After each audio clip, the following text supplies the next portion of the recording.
Welcome to today's web conference, U.S. Azure Partner Community Call for May. I'd like to turn it over to your first presenter, Jonathan Gardner, National PTS for Microsoft. Jonathan, you have the floor.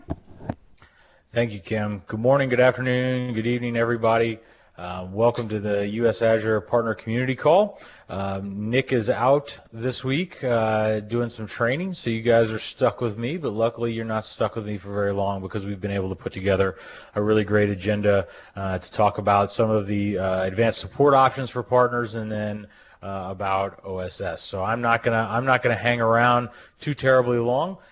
As always, and as Kim mentioned, if you have any questions, please go ahead and hit us up in the messages window. The things that I can't answer via instant message, we'll ask at a Q&A session at the end of each section, where I'll ask the presenters and we'll get that answered. If your questions don't get answered or if we need to follow up with you, we will do so in the Azure Partner Community. The link you can see on the screen here. We'd love to have you involved in the newsletter, in the Yammer group where we have some great participation, and then of course through the Azure Community blog. If you haven't registered or you want to share the link for the call, you can see the link to the call there as well. So with that, a couple of housekeeping items before I turn it over to Chris. If you have any questions, again, post them in the message window. We will be posting these decks and the recording of this call into the Yammer group after we complete the call. So if you're looking for those, I know we usually get a couple questions about that. Just check out the files section in the Yammer group. We will have those posted there. And with that, I believe our next slide is really to turn it right over to Chris and get into a discussion around advanced support.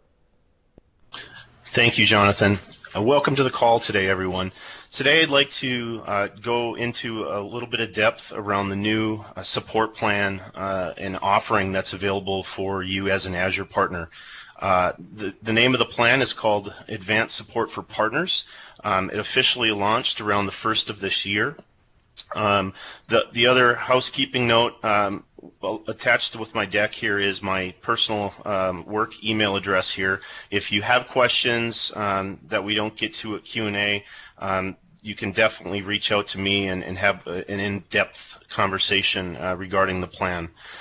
What I'm planning to do today is give you an overview of what the offer is, how you can learn more, and really just drive some initial awareness of the plan for those of you that have maybe not heard of it, and for those that have, maybe go a little step further to kind of offer some insight as to how partners are using it and what the value of the plan really brings to you. It was developed mainly because Microsoft felt there was a gap. At the high end, I think what you see is a premier support option for partners. At the low end, you have a set of benefits and support options that come by being a silver or gold competency holder. And so what we really did is brought a bunch of people together to kind of talk through the wants and needs of the partner to community to kind of bring about a plan that was born in the cloud for growth stage partners and really at an affordable monthly subscription option so that there is the need to not have to pay a large fee all up front to try out the plan. And so today, I think what I'll define is really this point of how this new plan fits in the middle and goes into the specific features of this plan.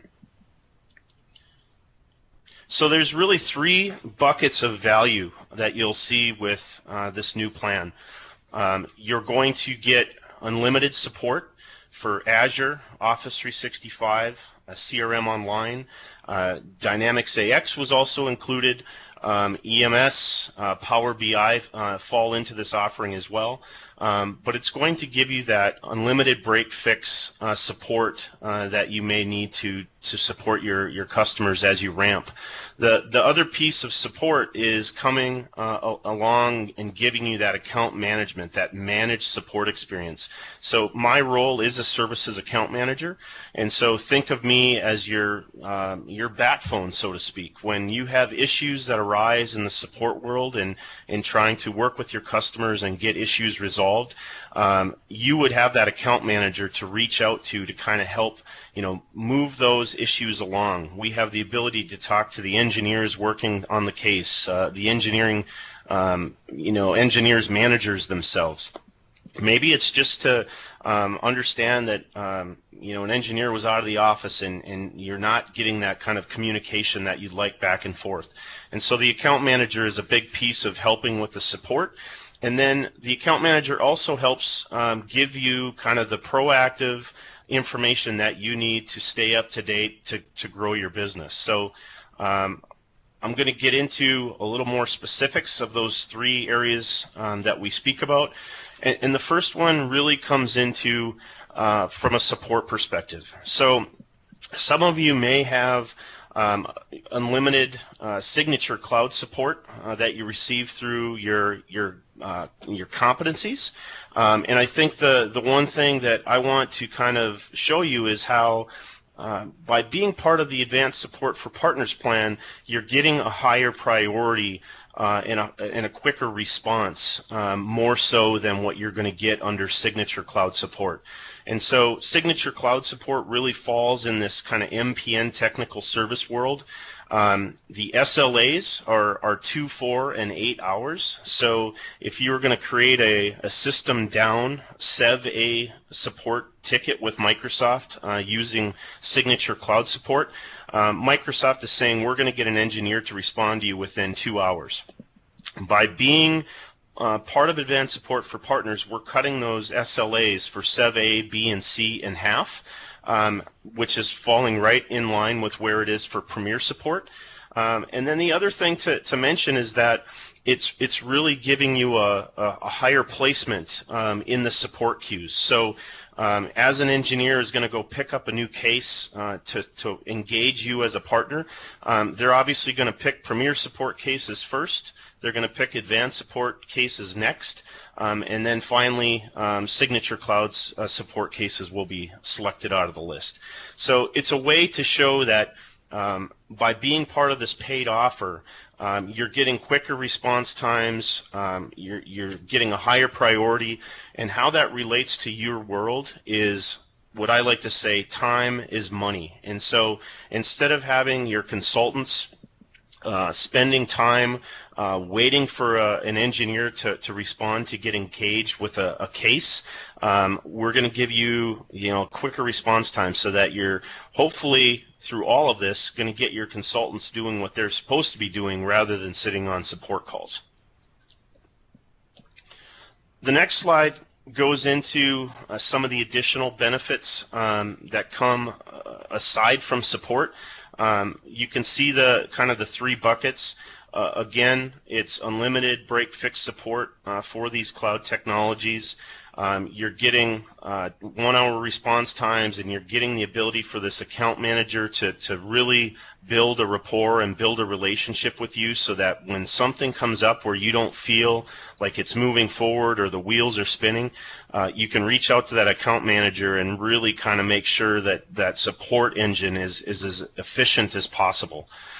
The third bucket really gets into talking about the other benefits that come with the plan. Your account manager is going to be sending you information on programs you should be a part of, outages that may be coming up in the future, upcoming releases. There's access to the same types of content and training that you may get from your competencies today.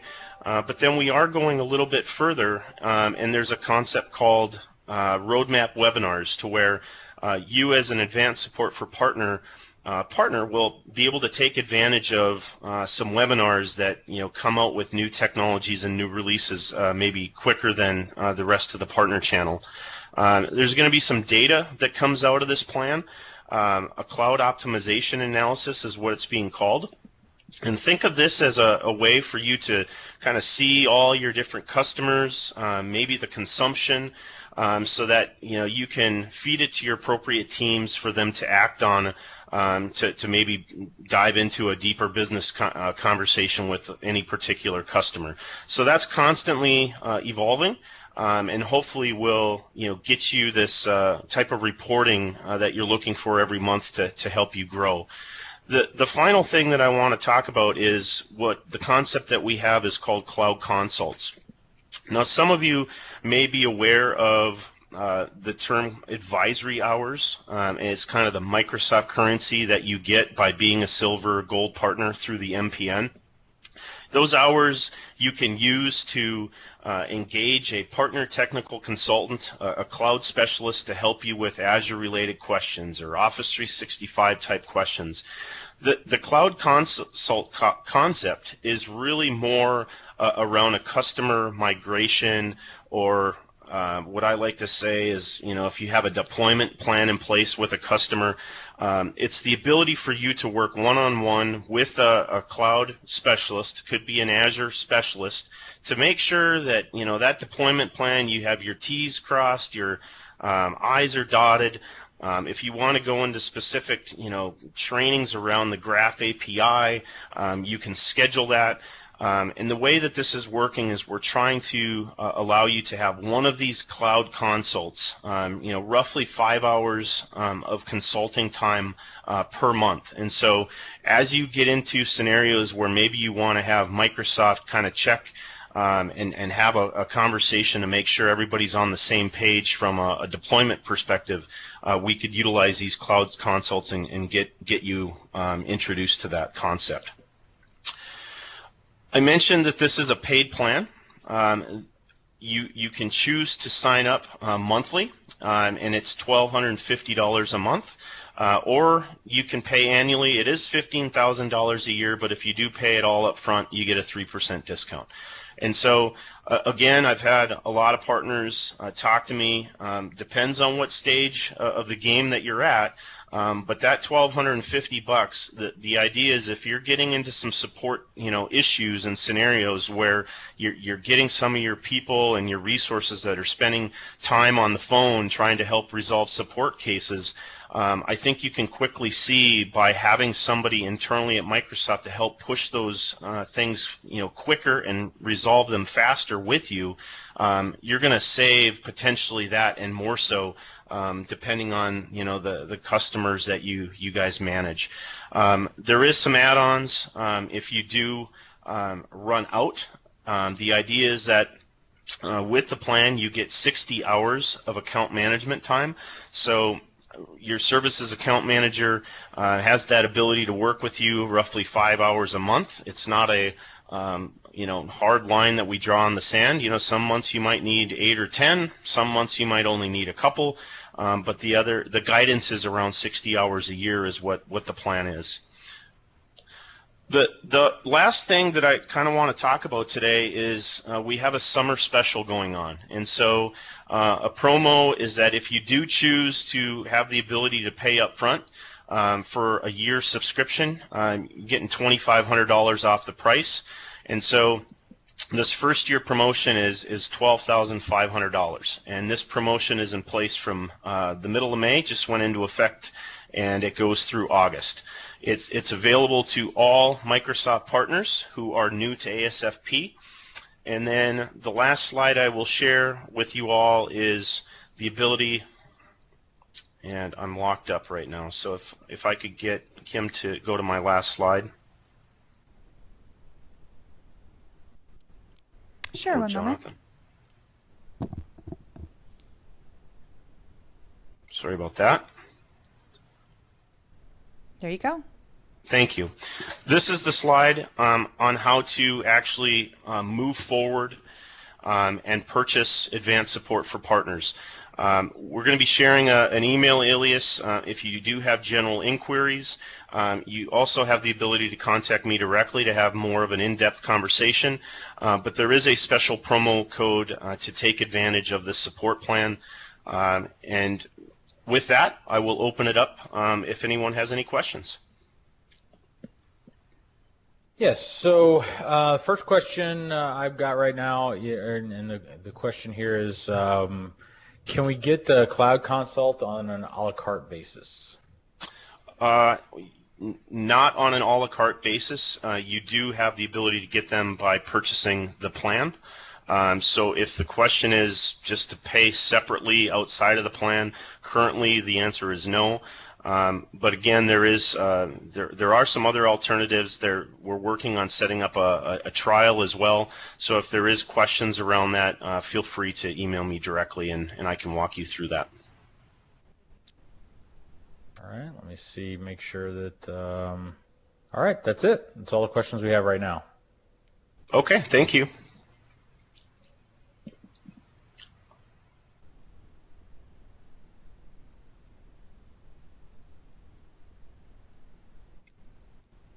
Kim, could you put back the slides, please? I'm missing it on the... Sure, I'll go ahead and put it up. And now for our next presenter, Daniel, go ahead and take it away. Thank you. Good morning or good afternoon, wherever you are. My name is Daniel Karpaya. I am the Director for Open Source. Now you may say, hey, what is this Microsoft and open source and somebody having a title for open source? Yeah, I mean, this is my 20th year at Microsoft, and I have been in various roles within Microsoft. The last thing, if you'd asked me when I joined or when I was in, even a few years back, if you'd asked me, hey, I would have a title like this, I would have probably not even imagined it in my dream. But things change, thanks to the cloud economics, thanks to a few things that where the landscape has changed. Well, guess you know what? Microsoft is making open source a first-class citizen on Azure, and we'll talk more about that. Rather, it's not a decision that we took sometime this year or a month back. Right from the time a new CEO has come on board, there has been a lot of emphasis on looking at making Linux VMs first-class citizens on Azure. And this investment dates back to more than 3 years now. And there's been a lot of work that's been happening under the covers to not only make Linux VM performant, but applications that run on Linux VM on an Azure, within the Azure data center, run optimally. That's what I'm going to talk to you today. So my role is to drive customer and partner adoption, spread the awareness that what we are doing on open source, share the investments and the engineering work we are doing, and also share the roadmap with you, which is what I want to talk to you about. So I want to talk to you about what's our open source strategy. But more importantly, how do we monetize open source opportunity on Azure? And I think that's what is important to all of us. Typically open source connotes free, but then, are there any business models by which we can monetize? And we're going to talk about that. And then I have been deeply involved in one of the recently announced partnership. That's the Microsoft Red Hat partnership that furthers Microsoft's push into the open source world, into the Linux world, because Red Hat probably completes, a missing piece in that puzzle. It just completes it. So we'll talk about what that partnership agreement means, because we made the announcement, and there is some lot of work that's going on, which I call it as more like the announcement was beginning of a journey between Microsoft and Red Hat. So if it's a beginning of the journey, there must be a lot of things that are happening besides just getting Red Hat Enterprise Linux support on Azure. And finally, I'll wrap it up with what is the partner opportunity. After all these things that we're talking about, what is open source strategy? What's the open source opportunity? How does Red Hat push the envelope further? What does it mean for you as a partner on Azure? So let me start with some customer stories. Let's take example of Walmart. This is the Azure consumption report, and obviously the numbers are a little bit munged, and it's a little bit outdated. Obviously, the latest charts are even more flattering, but for obvious reasons, I took a chart that's not the most current, but still tells the story. For example, when what you see in the gray bar is the Linux VM, and the blue bars are obviously the Windows VM. So every customer has a choice to use today in Azure a Windows VM or a Linux VM, and any distribution of Linux within that Linux VM, and then put any workloads or any apps in any of the VMs. So this is what Walmart is doing. When they started probably sometime in February of last year, they started obviously slow. They were exploring, they were identifying which workload to bring to the cloud. But as you see, they have quickly accelerated, and now they have come to the point where they are consuming close to $3,000 or more, much more today on Azure. But let's look at the open source mix. This blue line, the blue line graph is the mix. What is the mix of Linux VM as an overall percentage? When they started, obviously it was just 2%. But now, as you notice, it's more than 36%. And recently, if you have been following Walmart closely, they announced that the Walmart.com is also going to be, they're making a big shift to move that into the cloud. That one runs on Linux. And obviously, if that moves, that means their entire supply chain is going to move into the Linux VM within Azure. This number is going to shoot up. So what does it mean? It means, like any enterprise customer, they have a mix of Windows workloads and Linux workloads. And when Walmart started off with some Windows workload, but they started bringing also the Linux workload, and you can quickly see that the Linux workload percentage is growing, and we expect that to be like 50-50, mirroring the real what's happening in the data center today. Let's take another example. Let's take Centrify, something similar, started small at 4,000, now it's close to 78,000.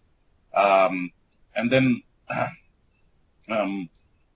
what happened, then the mix, well, it was Linux VMs as an overall percentage was just 4%, and now it's around 37%. Let's take two more examples, but this is let's go to the opposite end of the spectrum. Customers who started using predominantly Linux VMs on Azure. So obviously, they started with nothing, and today they are probably at $50,000 per month. But this customer, that's Lowe's, that we all know, is started with a Linux workload, and that was the first workload that they brought on Azure, and obviously are doing a lot more on using Linux VMs versus Windows VMs. And something similar with Motorola, which started off with some Windows VM, but as you quickly see, by June 15, the workloads that they were using on Linux far outstrips the work that they're doing overall on Azure. So what is this all talking about? First, I mentioned that our engineering team has been on more than a 3-year journey, where we are making sure that there is support for all possible Linux distribution. Right at the bottom, you see infrastructure. We have now community-supported Linux images available. We also have enterprise-supported, like Red Hat, or like SUSE, or like Oracle Linux, also now are available and supported on Linux. And Red Hat obviously completes that puzzle.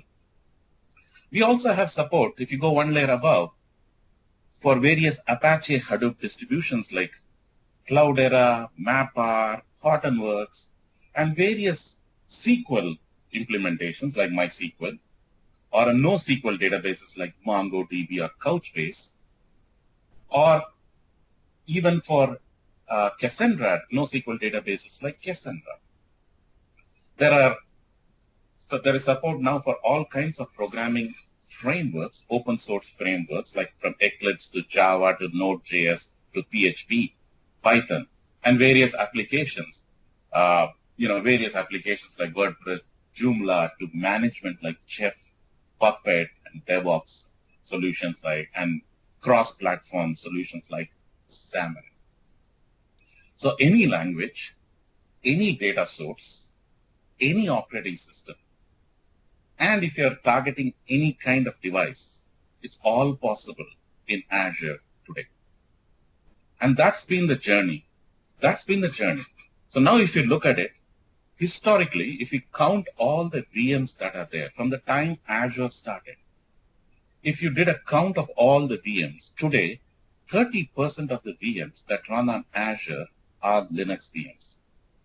If you take the last 1 year of all the net new customers who have come in and deployed new VMs, in the last year or so, for every 2 VMs that is deployed, one of the VM is a Linux VM, which means our net new customers run rate, Linux is having a 50-50, Linux versus Windows VM. So that's what is happening. So what is Microsoft open source strategy? We want to meet where customers are. In the cloud world, if the customer is using a Windows VM or a Linux VM, honestly, it doesn't matter because it's all about consumption. A workload that is running on a Windows VM is going to drive consumption of Azure. A workload that's sitting on Linux VM is also going to drive consumption of other. So in the cloud economics world, honestly, the old barriers and lines do not exist anymore, which probably exist even in an on-premise world. In on-premise world, we used to compete because if a server is not, if we do not attach a license of Windows Server on a server box, then probably we have lost all opportunity to monetize, because if there is no Windows, then there is no SQL Server, there is no Exchange, there is no System Center, etc., etc. However, like I said, in the cloud economics, it's all about consumption. It's like they say, it's all about consumption, baby. So it's all workloads that can drive, and that helps us meet the customer's requirement holistically, because today, when we look at any enterprise customers, they have a mix of environment. Some of them have predominantly Windows and some Linux workloads. Some of them have 50-50. Some of them may have chosen a deliberate path to do more on Linux and have a little bit of Windows.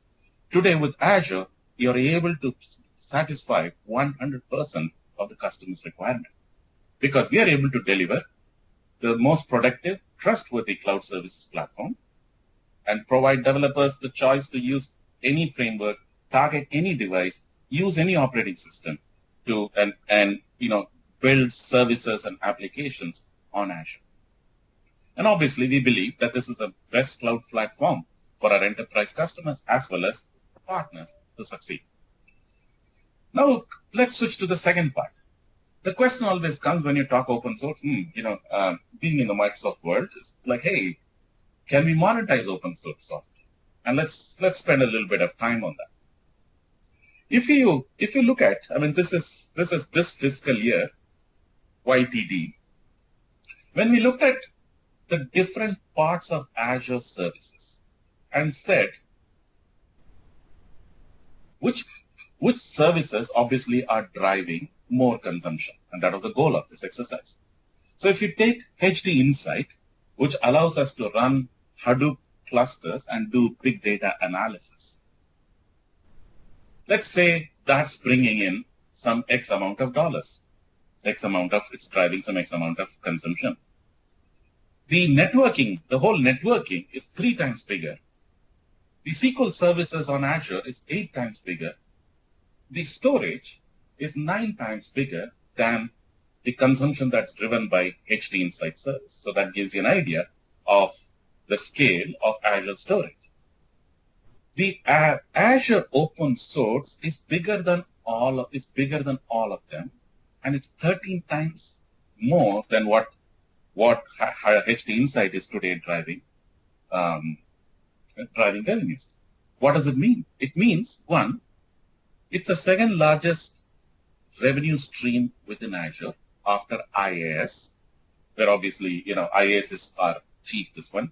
But if you, after IaaS, the second biggest, largest stream of our services is coming from Linux VMs and workloads that are running on Linux VMs, which means we can monetize open source software. So what does it mean? Let's talk from a partner point of view. In the on-prem world, in the traditional world, your opportunity, if you were to take a Microsoft offering to your customers, used to position Windows, and then it vertically up, as it shows on the screen, you will say, hey, since you're running Windows Server, let's run SQL Server database from Microsoft. You want to program against SQL Server, use .NET and use Visual Studio.NET to program against it. There are some business apps like Dynamics, SharePoint, or Exchange that you can run on top of the server and then manage it all using System Center. That's what we read. But now, with the cloud, the opportunity size expands for you. It's a white space opportunity. Because now if the customer is using a mix of Windows and Linux, and let's say Red Hat Linux or SUSE Linux, or wants to do Docker containers, you can provide solutions using Azure. So you're right at the infrastructure level, your opportunity has expanded. It's no more limited just to the Windows world. Same on the databases world. You can now provide them a combination of relational database services or non-relational, non-SQL databases like Cassandra, or do big data using Hortonworks or Cloudera, and use different programming. The customer is, wants to use a mix of programming language, or use something else like Eclipse, they can do it, so on. So you can see now your opportunity is to monetize across the entire portfolio, across each category, and that really expands the opportunity on the cloud. Because by the end of next year, calendar year, this is what analysts are predicting. Public cloud market is going to be close to 29 billion, and 18 billion, the largest share of the pie, is going to be on open source in the public cloud. So if you have to model this, we just did a little bit of modeling. We took the modeling and say, hey, if we take this fiscal year, FY16, and then the next 2 years, so we created a model for 3 years, including FY16. And today we are at 30%, Linux VMs are 30% of the overall Azure VMs. Progressively, it becomes 50-50. By the end of year 3, which is FY18, if it were to become 50-50, which is where it seems to be heading organically, we can obviously accelerate, and with your help, we can accelerate it faster, which is what this model is all about.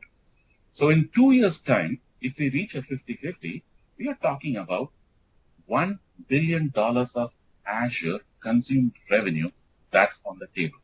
And that's what I mentioned right at the beginning, that let's not leave money on the table. This is an untapped opportunity. The very same customer who's using today Azure has Linux workloads and has got some apps which is running within the Linux instances. We have a great opportunity to go to the same customer and expand the footprint by bringing those workloads into the public cloud. It also gives you the customers who probably were not considering Azure to go to them and say, talk about the support we have, that Linux VM is a first-class citizen and all the apps run optimally on it. You can take that message and onboard new set of customers onto Azure. So that opens up the space. Because as I said, this is going to be a $1 billion business very soon. How so? Now, if you see here, once upon a time, not so long ago, FY14 Q1, the Linux VMs was just 3.3%. At the half-year point in FY16, the revenue, the Azure consumed revenue coming out of the Linux VMs and workloads running on Linux VMs is now 12.5. This is US figures only. All the charts I'm showing you are all US figures. So in December of 2015, the Linux VM mix was 12.5%. Revenue mix was 12.5%. And before we exit this end of the year, we expect it to be anywhere between 15 to 20%, which is like 1/5 or 1/6.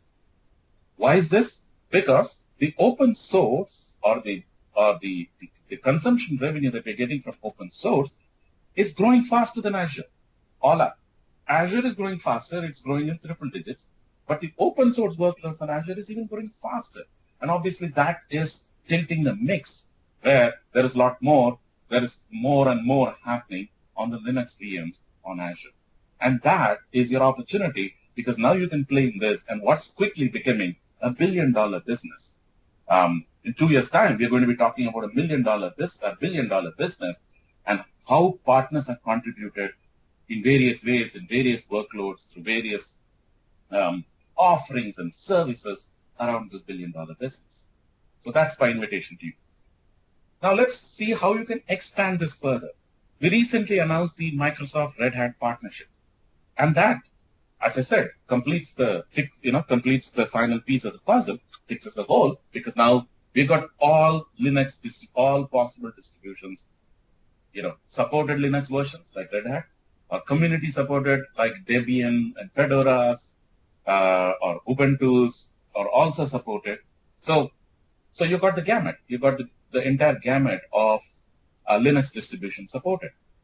Specifically with Red Hat, what are we doing?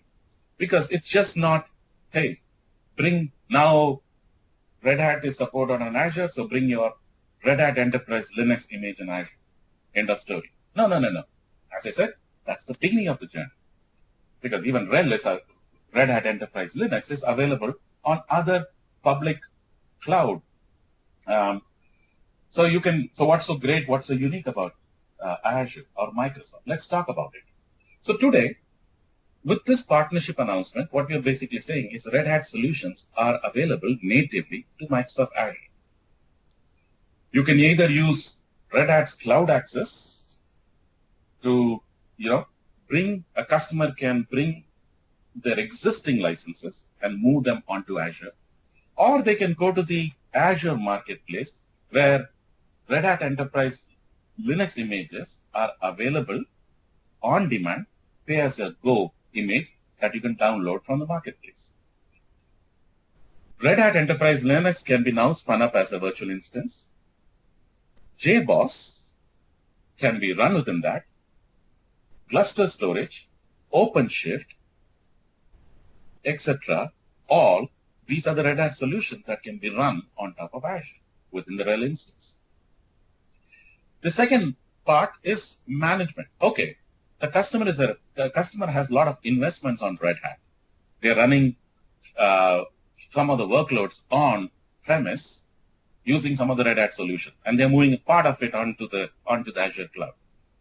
They want to manage the on-premise workloads and the workloads running in the public cloud seamlessly. If they've been using CloudForms, guess what? They can use the same CloudForms infrastructure to manage those Red Hat workloads on Azure too. So there is management tooling, that's CloudForm, integration seamlessly into Azure. It's right into the portal. Third, this is just not about bringing Red Hat solutions onto Microsoft, but Microsoft solutions are also going to show up in Red Hat side, namely .NET. .NET is going to be integrated and available shortly on RHEL. So that's one of the things. And obviously, when Microsoft Windows is going to support, Microsoft Windows is going to get supported on RHEL OpenStack platform as well as a hypervisor. And more importantly, putting it all together, this is enterprise grade. Both the companies understand enterprise. They are strong in enterprise. So obviously, they talk the enterprise language. We have both co-invested in a co-located support, starting with Redmond, where both the engineers are sitting in the same place, in the same room. So if a customer were to make a call saying, hey, there is something wrong, I'm not able to spin up and provision a RHEL instance on Azure, the problem could be with Azure, the problem could be with RHEL. Instead of finger pointing at each other, the two teams are going to look at where the problem is and provide a solution that best meets the customer's need than finger pointing. So that's an integrated support which is co-located today at Redmond, and if there is demand, we'll obviously scale it to other cities. That's the Red Hat partnership. Again, let's talk about partner opportunity. As soon as we announced this partnership, we went out and polled. Again, this is US specific data. We quickly polled close to 105 accounts whom we knew were using various Red Hat solutions and asked them, hey, this is an on-premise. This chart shows on-premise data. What are the different workloads you're running on RHEL? So they said, obviously 3 top ones that came up were web infrastructure and apps, IT infrastructure, obviously, and then databases, database application, line of business or database application. These were the top 3 workloads. Now, many of these customers want to move to the cloud. The reason we came up with this partnership was because there was customer demand. Customers were asking for it. So let's look at some opportunity economics.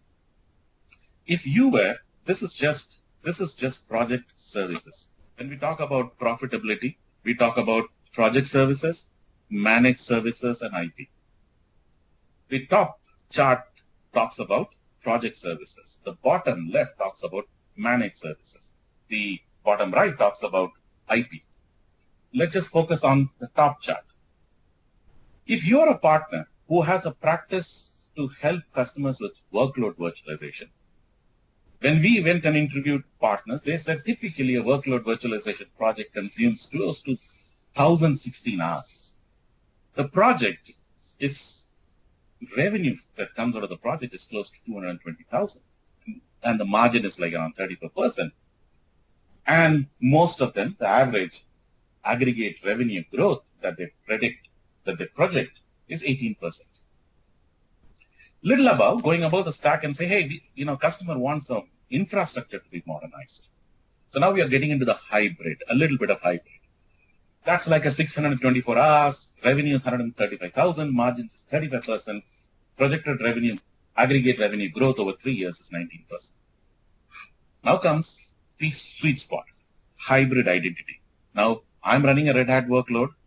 I need to bring that into the cloud, but I want to make sure that all the security identity that I have on premises also flows when I move some of these Red Hat workloads into the cloud. Just identity management.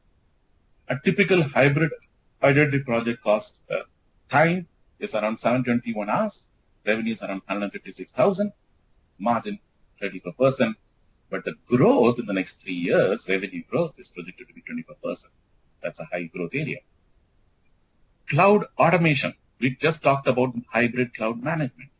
The workloads are moving up. The biggest challenge is once I moved, how do I monitor, manage, schedule, and automate? That is big, complex project. We're talking about 1,095 hours. Revenue in the excess of $236,000. Margins in 33%. Aggregate revenue growth 19%. And finally, the sweet spot, the data center cloud extension, where you take identity automation and extend the data center into Azure, bringing the Red Hat workloads in from the data center into the Azure world, and making sure that the data center there's hardly a line between the customer's data center and Azure's data center. That's a big complex project. That's like 1,850 hours, revenue in excess of close to 400,000 to $500,000. Margin is obviously on the higher side at 38, and the growth aggregate for 3 years like 28%. So you can see just the project services revenue is going to increase 130% when you talk about hybrid cloud solutions. Now that to address all these customers who are running Red Hat because they have needs. If you want, on top of it, you offer managed services. Obviously, your revenue is going to be in the north of $1 million with higher margin and a lot higher revenue. You're able to get extract IP value out of it and create IP that you can repeatably use across projects. Wow, there is a lot more revenue, a lot more margin, and a higher revenue. So that hopefully gives you a bird's eye view of what's the opportunity that's available now that Red Hat is there. Given that sizable enterprise customers are using Red Hat, that gives you a lot of opportunity to talk to them about taking their Windows workload, their Red Hat workload, into the public cloud and building hybrid cloud solution. So let me summarize. I talked about the Microsoft open source strategy. In the cloud world, honestly, it doesn't matter. A workload running on Windows, a workload running on Linux, both drive consumption. In line with that, given our new CEO directions, we have been making a lot of investments on making sure that apps running on Linux VM, open source applications on Azure are optimized, run as first-class citizens. Today, the platform is as open and as flexible across any Linux distribution. You can target any device, any third-party apps, and we keep making it better and better.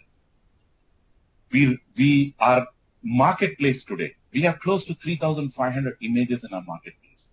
More than 60% of those images are Linux-based images. That should tell you where it's grown. We talked about monetization opportunity. Today, we are already seeing that we can monetize a lot. It's the second largest business. And finally, we talked about the Red Hat partnership and how you as a partner now can expand and offer, a wide range of portfolio, just not restricted to Microsoft workloads running on Windows. Today, you can cover both types of workloads that's running on Windows and Linux and provide a holistic solution. And we also talked about the different margins. This is just a journey. You would have heard many more things. This is just not limited to Azure. While I did talk about Azure today, because this call is about Azure partner community, and the thing that's bringing together is all Azure. But Microsoft, you must have heard many more announcements from Microsoft, like SQL Server is going to be available on Linux. So our database is now going to be available on Linux. You would have heard that we joined the Eclipse Foundation recently, sometime earlier this beginning of the year. So we are part of the Eclipse Foundation. We are investing in Eclipse Foundation. Apache president is a full-time employee of Microsoft. Oracle Linux creator recently joined as our CTO. So you can see these are some of the across the board investments that Microsoft is making to make sure open source is pervasive in all that we do as we continue to make investments on Windows.